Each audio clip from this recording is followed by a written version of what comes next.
Hello, my name is Tony Fleege. 𝗪 I have good news for you today. God's word is powerful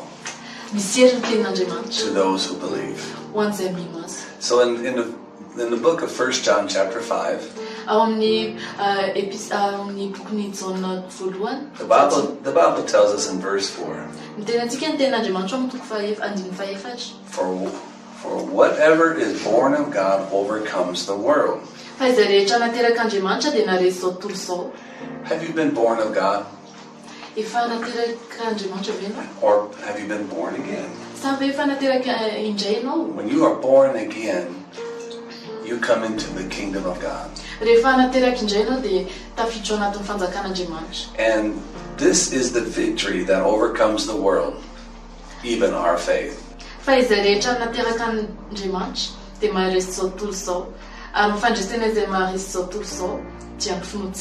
See, when you come into God's family, He gives you a measure of His faith.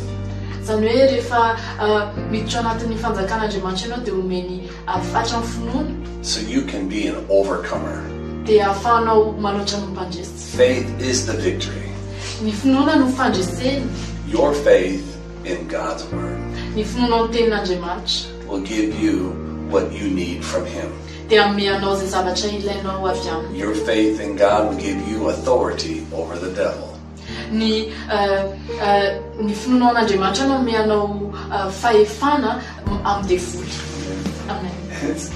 Being a child of God, you have the ability to overcome. But we must use our faith. If you don't use your faith, faith will not work for you. Faith is simple. It comes by hearing. I cannot work for faith. Faith comes when I hear God's word. Now God wants us to use our faith. And faith is released with your confession. And that's how you came into the kingdom. In Romans 10:9 and 10, if you believe in your heart and confess with your mouth, thou shalt be saved. Faith is released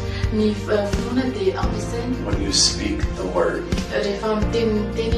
Faith creates your world like God created the world.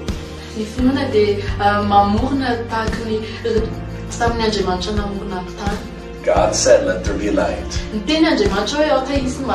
That same faith that God did use to create light lives.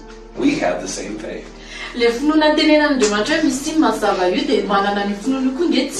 Wow. Wow. I got faith. You have faith. But you got to use it. Speak the word. Say Jesus. Declare what He said. And you can have what you say. That's how faith works. Just like God. Something that did not exist, and He spoke it into existence. Faith is the victory that gives you that makes you an overcomer. It's so easy to live by faith. Walk with Jesus and speak the same thing. My name is Tony Fleege. I'm a pastor in a church in Bologna, Biancourt, called Word of Life Church. Word of Life Church. So read your Bible and pray every day. And remember, Jesus loves you. Amen.